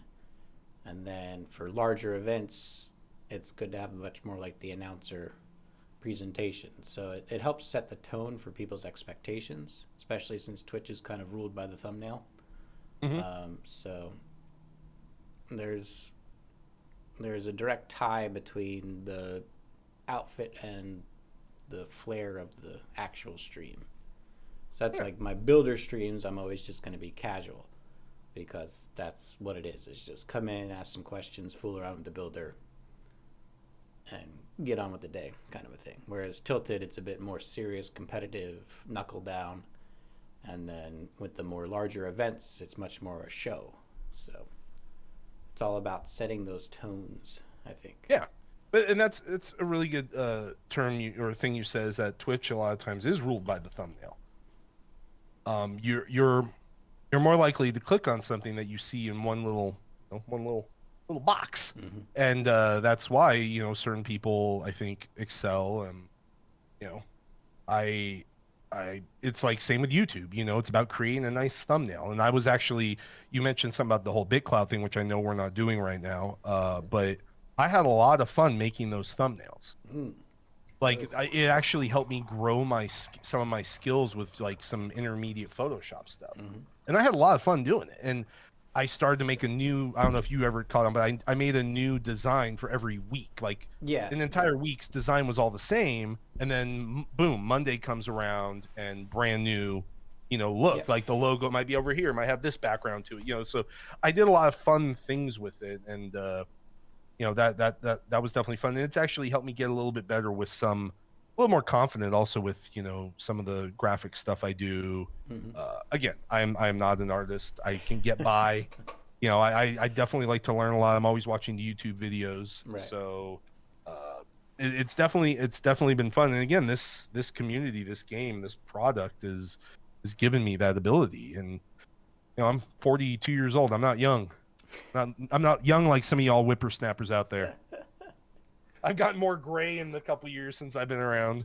But no, but I the whole like presentation, it's like that's why I with branding is I don't dress up. I don't, but I do.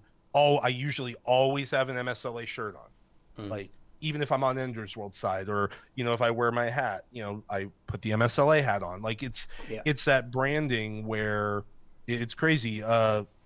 Years ago, we were at Disneyland, and I was wearing a Marbles on Stream shirt.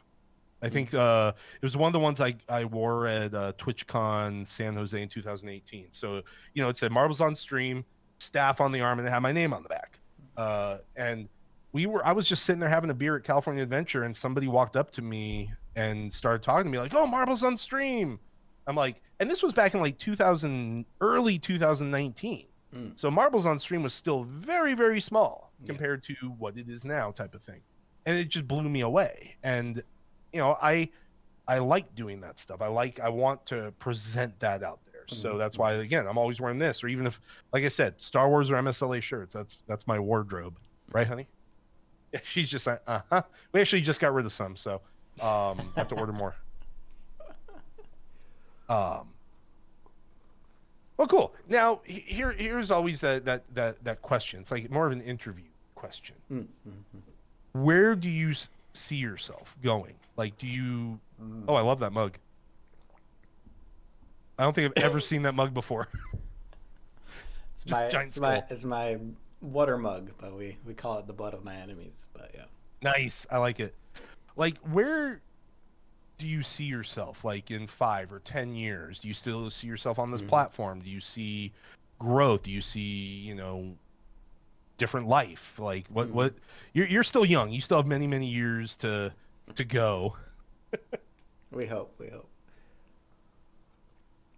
I would like to get to a point where I basically just do yearly projects. So establish some kind of following, some kind of foundation. And then, spend a year developing a TV show, and then spend a year writing a book, and then spend a year developing a movie, spend a year developing a stage show, right? Like, I would like to get to a point where I can engage in yearly creative projects and just kind of start sharing new thoughts with the world. There is the creative entertainment side.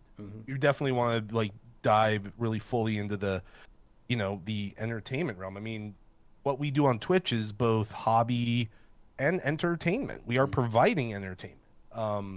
I will say that there's certain days and weeks where I probably watch and consume more Twitch or YouTube content than I do TV. Honestly, I mean, I know a lot of people say cut the cable. I mean, I have satellite TV. It's one of those things where I also have enough streaming services where I wish I could just cut regular TV. Yeah. But sports is the hard part. That right now is getting reliable sports is not easily available on streaming platforms. Twitch is starting to get in there. What? Twitch is starting to get in there. Yeah, I will honestly say that, I'm not big into UFC. I'm not big into WWE that much anymore, except I'm starting to get into AEW because of everybody they have going there and showing up. But I guarantee, and it might not be allowed, but you see a lot of people restreaming it on Twitch now. And I'm looking forward to this season in football because I think there's going to be a lot of live football content on Twitch. Yeah. If they're smart, they start allowing that. I know that there's some certain companies out there that have channels on Twitch for that purpose. They are rebroadcasting their sports. Yeah. And they're not doing it wrongly. They're doing it rightly, and I know that's not a word. Leave me alone. It's watching that, and I mean, I've been in many a channel where, it's just some random username, and all of a sudden there's a couple thousand people in there watching a UFC fight. Yeah. And then you're watching it for 5 minutes, and then boom, it's shut down, and then everyone's searching for the next one to go to, and we've all, I mean, I've done it. I've looked, I mean, I've not streamed it, but I've looked for it because it's there. And I think they need to embrace that. It's a cash cow. Yeah. Like doing sports and streaming it's, for instance, I know NASCAR has their own channel. But they don't stream any of their real races, but they are constantly streaming iRacing events that are either part of the iRacing Coca-Cola series, or when they do actual like big events where Dale Earnhardt Jr. shows up and active NASCAR drivers come in and race sim for 2 hours, and it's on Twitch. And it's that untapped resource. And I think that they should go that route. And if I could get reliable football, NASCAR and stuff, I would be not needing TV. Of course, my wife might argue with me, but there's so many ways to watch everything. But again, we provide entertainment, and marbles is definitely. I've always told people, I said, if you want to get affiliated, stream marbles. Will I guarantee you that you get affiliated? No. But will you? Probably, as long as you're not a complete asshat. You will get enough people in there to get you that 3 average, to get you that minimum amount of time. You will get there. Then beyond that, it's up to you what you do with it. We've always seen we've given people the ability to do things, and then they vanish, or they get there and then they vanish. And that's with every community. You see that happen. And I think Twitch just really should open itself up to allow that kind of content. Right. If they did, it'd be good. Or somebody needs to be out there and create it. Somebody needs to create the ability for, sports and You're going to see, I'd say in the next 10 years, you're not going to have cable TV anymore. You're not going to have satellite TV. Nope. It's all going to be streaming content. It's all going to be about your internet, your broadband. Yep. Baby up. Yep. And I think it's just that market force, right? Because the whole streaming services was kind of birthed from online piracy, right? The convenience was so highly demanded, and then that's where everyone ended up going to make that happen.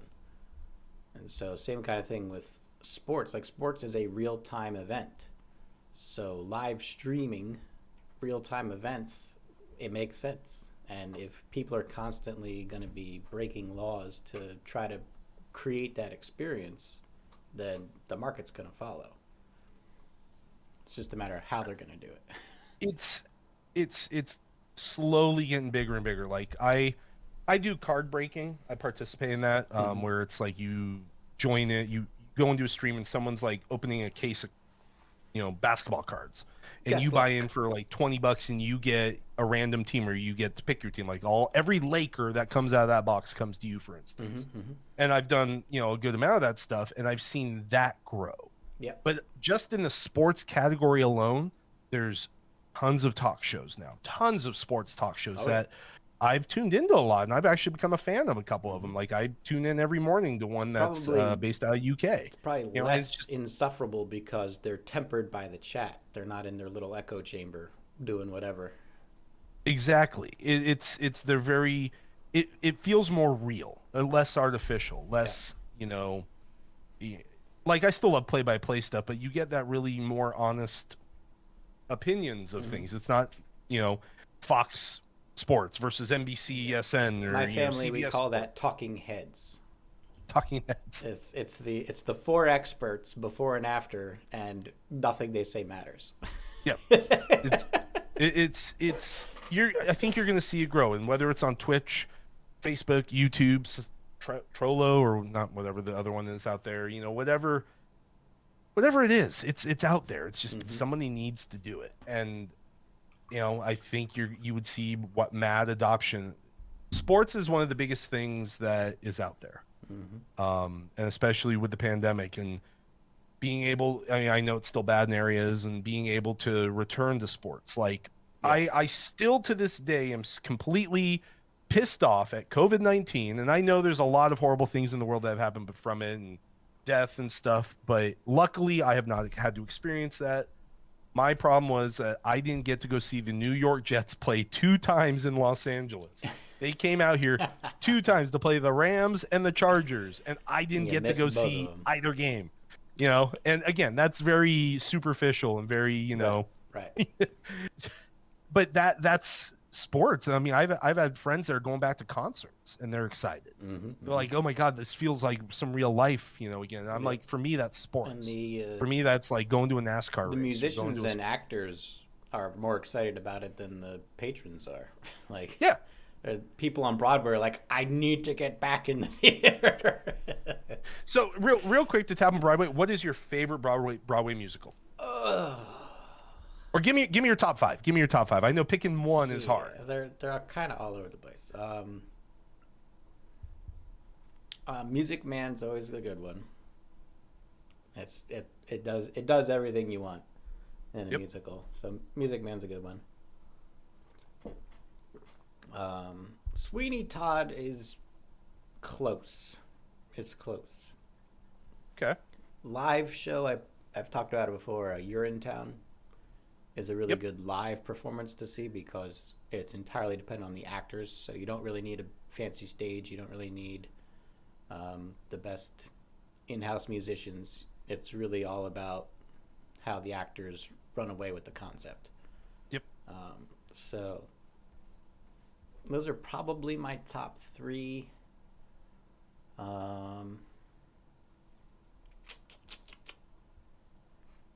It's hard. Yeah, I think that's about. I really like Jesus Christ Superstar, but because I like it so much, I hate every production I've seen of it because it's not the way I would do it. You're like, this is in my brain. It should be this way. The 2001 was close. Which what? Wait, what? I forget if it was Jesus Christ Superstar or Joseph in the Technicolor Dreamcoat. Which one was Alice Cooper in? Was that Jesus Christ Superstar? He was. Which one is King Herod? King Herod is Jesus Christ Superstar. Okay, there's one production where Alice Cooper plays King Herod. That might have been the 2001. Now that I'm thinking about it, it could have been. Like, now he's like, I must look. I'm like thinking back, is like, was that Alice Cooper? Like. And I remember seeing scenes from it. I don't think I ever watched the whole thing, but I saw scenes of it. I'm like, damn, that's the Alice reason Cooper. why I like the 2001 is because the vocals are so good. The vocals are exactly what I wanted for that show. The 70s one makes me want to throw up half the time. But then the visuals of the 2001 is just kind of like, ugh. Like, yeah. It's like you get one good and one bad. Yeah. So let's see. One of my favorites was I saw like I like a lot more modern like things. I saw what was it? I saw Rent. I really like Rent. And I saw it when it came to LA and Adam Pascal and Anthony Rapp returned to play Roger and Mark at the Pantages. This is when I was still with my ex-wife. Well, my now ex-wife. What other one? I really, really liked Ragtime back when I was like in high school. Mm-hmm. That's kind of an offshoot one. A lot of people don't go, oh. I saw play Ragtime myself. The what? I play Ragtime. Ah. Yeah. It's I also a lot of people always look at me weird, but I also say Phantom. I really like Phantom only because I saw with the original. I saw with Michael Crawford and Sarah Brightman. Back when I was like maybe 10 or 11 years old, my parents took me to see, and I just remember being amazed by, you know, the visuals and the music. Right, right. But also Aida. Aida is kind of a good, powerful show. Not a fan of Wicked. I mean, yeah, they all have like their little microcosms. It's kind of like Cats. Like you gotta be. Did you see that movie? No. Oh yeah, don't. No. Just don't. It is. I've been telling people ever since. It's a cult film. It's no different than. It's awful. It's no different than Rocky Horror Picture Show. It's the same thing. There's a group of people that are obsessed with it, and they can do whatever they want with it. It's their thing. Yeah, the movie was so bad, so bad, so bad. I wish I got that time back. Looks like the Alice Cooper was in a live performance. It wasn't a movie, so it was the NBC live performance. Oh, okay. Yeah. I just remember seeing scenes of Alice Cooper, and I'm like, damn, it's Alice Cooper. Yeah. I was thinking back, it's like, there's no way that was Alice Cooper in Herod. I feel like I would have remembered that. You're like, I'd have known that one. You know, there's a lot of, you know, I like, and music comes on. I'm like, oh, I know what that's from. Like, you know, again, some more modern stuff. In the Heights, I really liked. Hated the movie that they put out, was so bad. The movie they did. Yeah. But I also, again, saw it with Lin-Manuel. I saw Hamilton, you know, with Lin-Manuel, you know. So, like, I got to see a lot of this original stuff. Starlight Express, that was a really good one. That a lot of people, that's kind of an offshoot, but that's, who would have thought? A bunch of people on rollerblades or roller skates dressed as trains. Okay, let's make a musical about it. Hey, you never know. Yeah, those are, you know, I forgot, like, as you were mentioning, like, oh, I should ask him what, you know, some of his favorites were. Because I think, you know, that's, it definitely, you know, you're an entertainer. You like all these facets. Like you even said, whether it's a TV production, movie, musical, Broadway, book, you know, it's like you definitely have that entertainment, you know, mind. That's kind of what you do. You just want to create. Yep.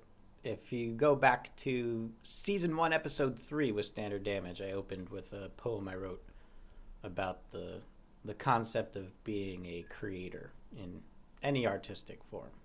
Oh. Just that idea of taking something in the void and bringing it into reality, and how chaotic and fragile and lonely of a position that is. And I dealt with a lot of that with my ex-wife. She's, again, aspiring actress. She's her husband now is much more talented than she is, but she's she's a pirate princess or something, like a pirate's dinner adventure. It's like medieval times okay, type of thing. yeah. It's out here in Southern California.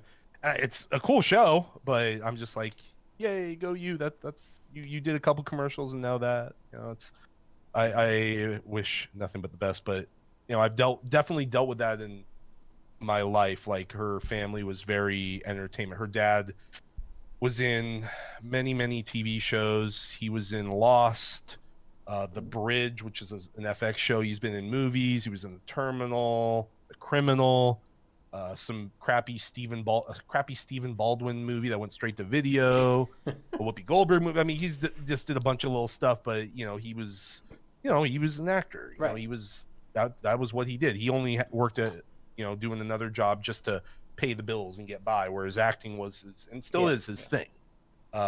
So it's weird with the way I look at Twitch is whenever a buddy of mine, his name is Maximilian, or he goes by Maximilian Dude. He's on Twitch and YouTube. He's very, very large in the fighting game community. I've known Max for 20 something years.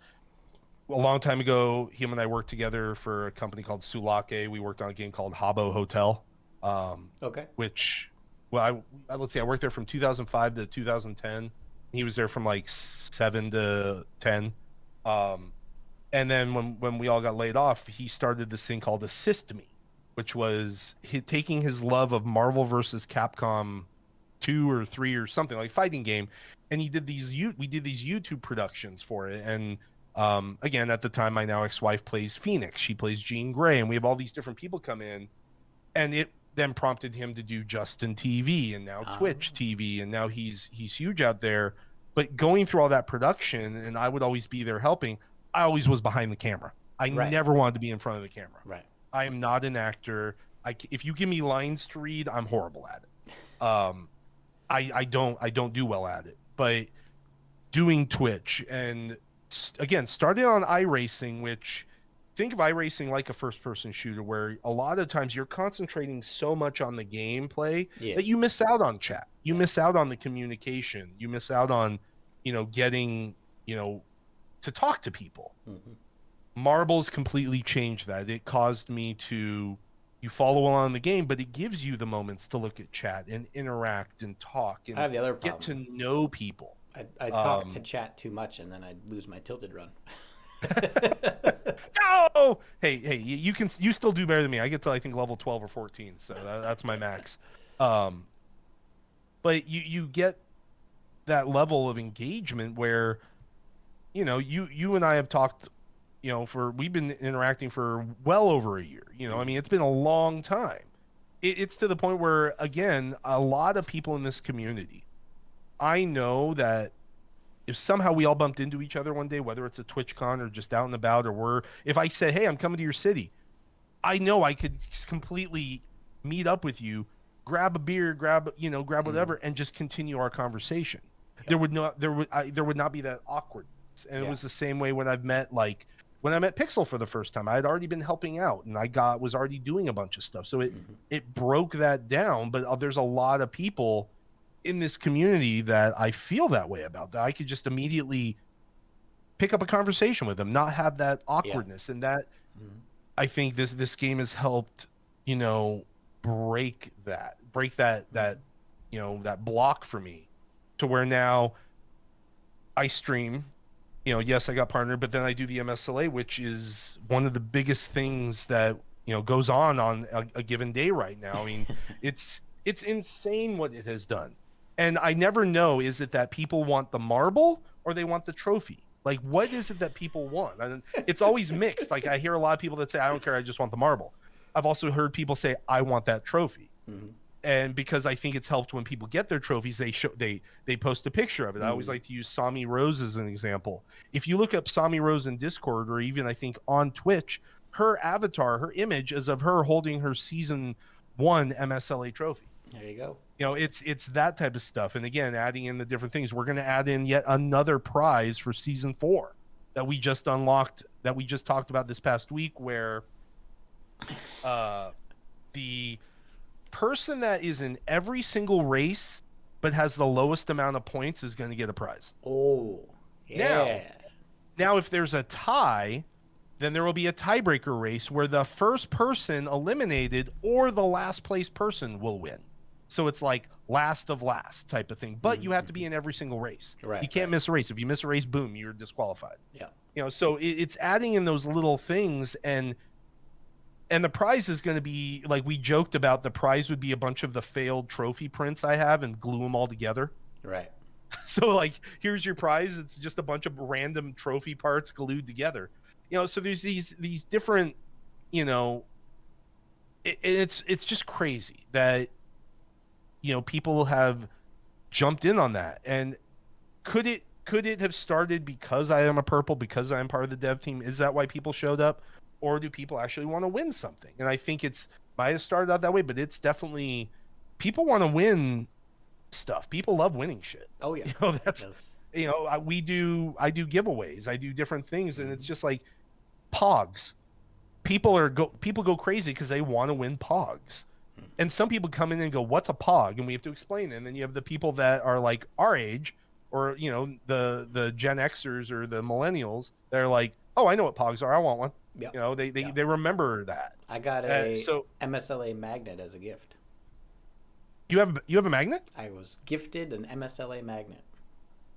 Oh, I was gonna say, I'm like, did I send you one? No, it was gifted. Nice. Yeah.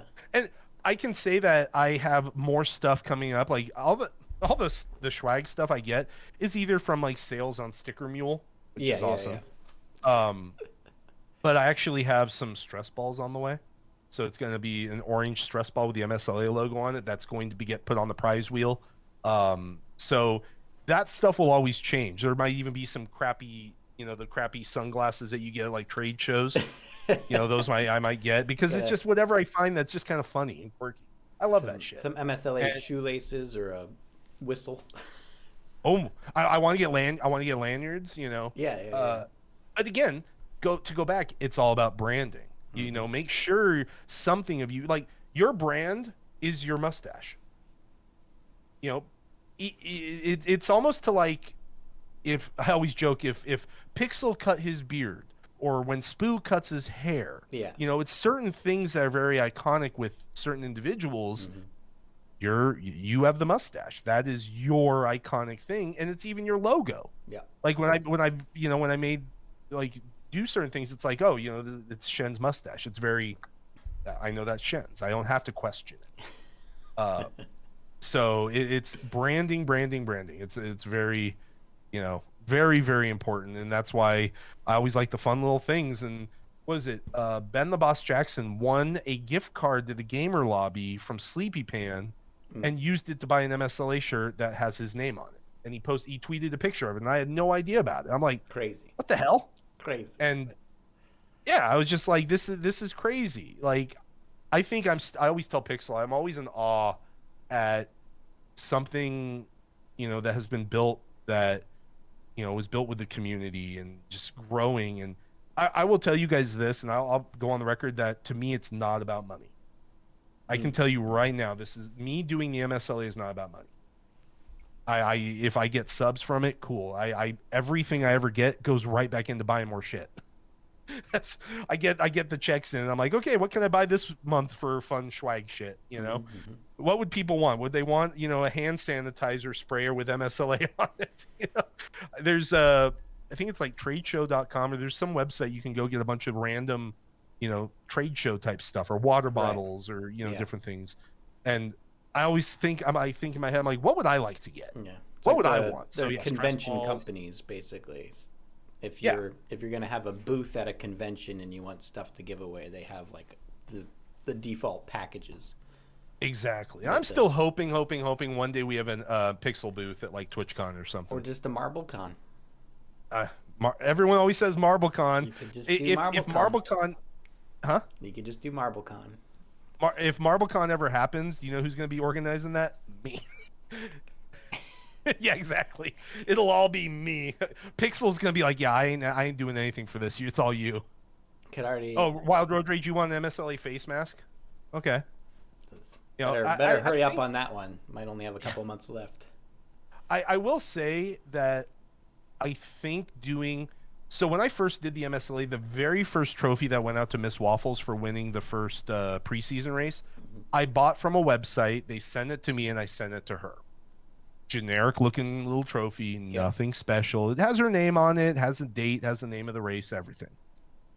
I remember I got that trophy. I sent a picture of it to Pixel, and right when I mailed it out, and almost simultaneously between Pixel and Mrs. Enders, they both like she hit me upside the head. If he could have reached through the computer, he would have smacked me. He's like, dude, you have 3D printers. Like, yeah, so he's like, we have a 3D modeler on staff, Airman.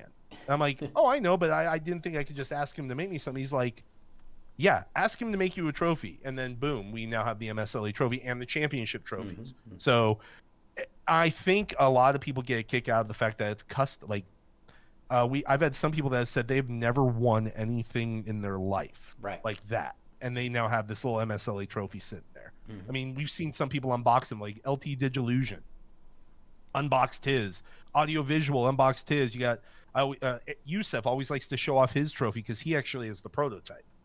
He has one that has certain colors on it that I'll never use, and his actually has 2 little holes on the top of the trophy that were meant to have little flags stuck in it. Mm-hmm. But every time I tried to print the flags, they never came out right, so we just dropped it. I had Airman redo the model and fill in the holes, but Yusef's has the little holes in it, so he has the prototype. And we've done 50-something, 60 races, and we just had our first 2-time winner last week. Yeah.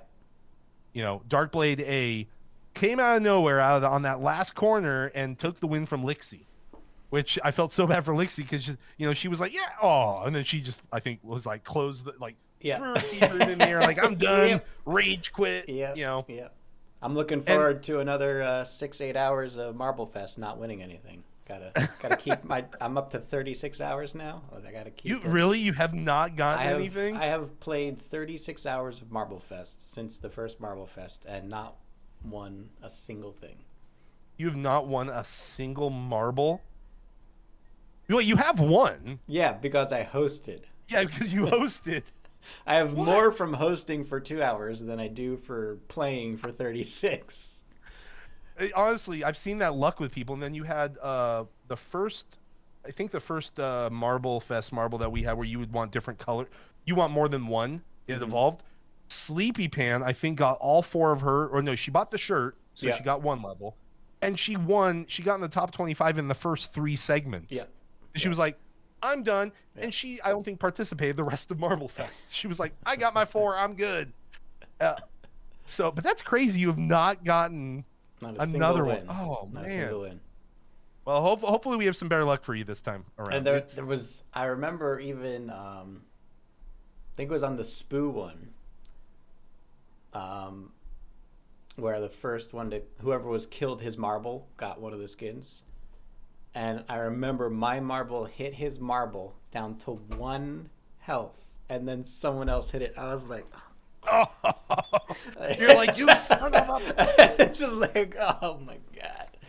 Right. That's one of those moments I can just imagine you sitting there going, like, just stare, like, really, really. Yeah. I will say that is one thing that, like, I'm not sure. Have you participated in the cycle stuff since it's come out? Yeah.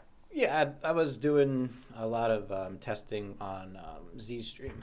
When it was first being developed, before it was like public. I will say that I think that cycle thing coming out has been a huge thing also. Yeah. I've never seen people upset from winning a race. Yeah. Like they want second place and they win and they're like, damn it. Yeah. I'm like, yeah. What? Yeah. What is this done? And I've even gotten into it, and where when I stream, I do the cycle stuff. I'm like, yeah, I need a 10th. I need a 10th place. Yeah. Forget this first place stuff. I need 10th. And you see so much of that now, and just all the different, you're seeing so much, change, and You look at record hunters, which I don't know if you've ever been in my streams, like when I do stuff and I get a world record. There's one stream I got like 4 or 5 world records, and every time I was like, take that, Shens and Baxcast. Just because it's like just that I just love saying that. There's a lot of streamers that do that. They're like, oh yeah, how many records did you get today? Because I got 5. It's like, we got 1. But ours was better. Ours was better. It was the same track for an hour. But then you have like, you're starting to see we're in that level of marbles where a lot of people are asking like what we're doing, what's going on. And I think a lot of scene, it's like we get, the studio gets behind, we want that creativity. Like you and Bax did Record Hunters, and I hope it comes back. You guys better bring it back. I want it to come back. We're developing version 2.0. Good. You have Final Ross Battle with Warrior Wednesdays. Yep. You have, Happy Hour, and there's these different things, that we're getting behind. And again, like MSLA, I can tell you this, Wednesday nights, I'm really liking what Recognizer's been doing. And you have the DML with D3 decks with the whole German community. Mm-hmm. And you're starting to see a lot more of that happen, and I want it to continue growing. We have Daveness doing his Saturday of Shame every last Saturday of the month. Yeah. Sometimes it unfortunately falls on a Marble Fest day. Luckily, this time around, Marble Fest, October 2nd, October 3rd. Wait till you guys see the marble. It's really, I don't think Pixel's shown it yet, but it's really cool. It's another evolving marble, so you got to win more. You got to win more than one. I know some things. Not a lot. Have you seen it? But I know some things. Have you seen it or no? I've not seen it, no, but I know some. Oh, okay. But it's and I can say this: we're dropping the number, so it will not be Marble Fest 26. It's just Marble Fest. Right. Yeah. And what I've said is like you will be able to recognize it based on like the logo for that event. Yeah. And then who knows what we'll do in December? Maybe we'll call it Holiday Fest or something. Just try and toss it up a little bit. But it's just that, if anything can be taken from all this, it's all the branding, the growth, the, sticking to it. Don't change and give up. Mm. If MSLA, there was a lot of preseason work I did on it, and I changed so much of it. And every one I'd go to Pixel and be like, okay, Mike, what do you think of this? Or I'll say, this is an idea I have. And one thing about Mike is he'll tell you like it is. He will not sugarcoat anything. He'll be like, no, that's a bad idea. Or yeah, do that, but here, do this with it. And and that's can the fest at October be Zorby Fest? Unfortunately, no, Kira. It's just Marble Fest. We already have the marble. We already have the logo. It's I will say, anybody that's a creator, just keep at it. Don't give up. Ignore. I know there's a lot of stuff going around Twitch right now about all the the hate raids and all the different stuff going on. What I've always told people, I said, ignore it. If somebody comes into your channel, have enough faith in the people that you've asked to be a moderator for you to be able to handle it. Mm-hmm. Mm-hmm. And if they're not there, then just don't let it affect you, because that is what they want. Yeah. I went live for the race this past Saturday, or it might have been the previous Saturday. And I went live and I was still on the startup screen for MSLA, and I'm looking at the mod chat, and Tiara's just banning tons of people. I'm like, what is going on? And she told me it was all the names that were known to be a part of all these, these raids and stuff. And I'm like, oh, okay. It's like, make sure you have that faith in people. Yeah. I know I'm completely going off on tangent here. I do that. Great words of wisdom to end the show on. I think that's a great send off. So thank you, Keep Enders, at it. For being here. Keep at it. Really appreciate it. It's been great. Oh, dude, this was fun. I'm very happy you asked me to do this. This is, I think, the second one like this I've ever done. So definitely fun, because it allows us to just talk and bullshit and banter and learn a little bit more. And it's a good time. The idea. The whole concept of losing the marbles is like peel the game away and actually spend some time talking about learn about Star Wars. Yeah, sure.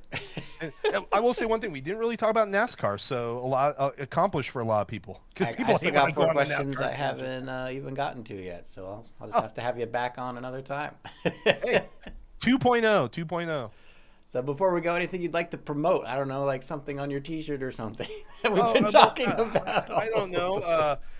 The next race I originally was going to be on Saturday, but it's actually going to be on this coming Friday. It's going to be called the Gridiron 203. Basically, football season starting for the NFL, American football, not that soccer stuff. No, American football starting this coming Thursday and this weekend. So it's going to be called the Gridiron 203. The reason it's 203, 20 has nothing to do with it, but 3 is a fallback to Super Bowl 3. That the New York Jets won Super Bowl 3 with Joe Namath. You have to go that far back for glory, huh? Go that far back for the glory, because since then the Jets have not done shit. They're famous for the butt fumble. Wild Road Rage, it's probably going to be 3 p.m. Eastern. I will lock that in probably tomorrow, so I will post about that, the exact time. But yeah. Check out the MSLA Discord. That's got all the information. MSLA Discord. We only got 3 more races this season. And then we're already going to be ramping up year 2. I'm working on a lot of stuff for year 2. So that should be really fun. A lot more content. Still trying to figure out how to get more people involved to bring like Shen's back. And like, because it's with the rebrand, it's kind of offered some more hurdles to try and do that. But I'm trying to really figure out stuff to try and just really bring in, because I've had a lot of people asked to host. Be repeat hosts, new hosts. So it's, and I want that. I want to really make MSLA something that is global. Like I always joke that I want MSLA to be bigger than Gel's Marble Run. It's got a ways to go. Yeah. But we are the only interactive type of multi-lap race environment. And when I say, integrated and everything, is you get to participate. It's not just watching a replay. So yeah, MSLA this Friday, probably 3 p.m. Could be 4 p.m. Eastern. Just depends. I got to iron some details out about Friday. But I was going to do Saturday, but Saturday we have a big important thing coming up in the United States that I didn't really want to stream during. So, but yeah, that's we got MSLA Marble Fest coming up. One thing a lot of people always know, I am all about promoting others. So I will always tell this: if you have a video, Shens, I need you to make a new one. I want to run a new one. I have 2 in the can. I've never finished because it is life. I need a new one. I love the one I've run. I always run it as like, I love this one because it's a good amount of time. It allows me to stand up, go to the bathroom. If anybody has an 30-second ad, a minute, 2 minutes, just make something. I don't care if it's you just talking into a microphone, talking about your event with a poster of your event. Don't make any music, DMCA possible. I don't want to get any strikes for playing your ad. But yeah, just, give me stuff. I love promoting people. I want to promote others in the community because without the community, I would not be where I'm at. And I would not be doing what I do and love what I do. You guys have no idea how much I love this game and this community, to the point where I care about everybody. So I'm always reaching out to people, asking how they're doing, and I will continue doing that. So we're glad to have especially to this guy. We're glad to have you part of the helm and keeping things running. And I am the godfather after for all. The community. It's great having everyone who works on it, including yourself. Obviously, something weird going on in my hair over here. We will continue with Q&A, but that is after the show, so this portion of the YouTube video will be ending. If you want to catch the Q&A, you have to be here live. But thank you all for watching. We'll see you next week. Take care.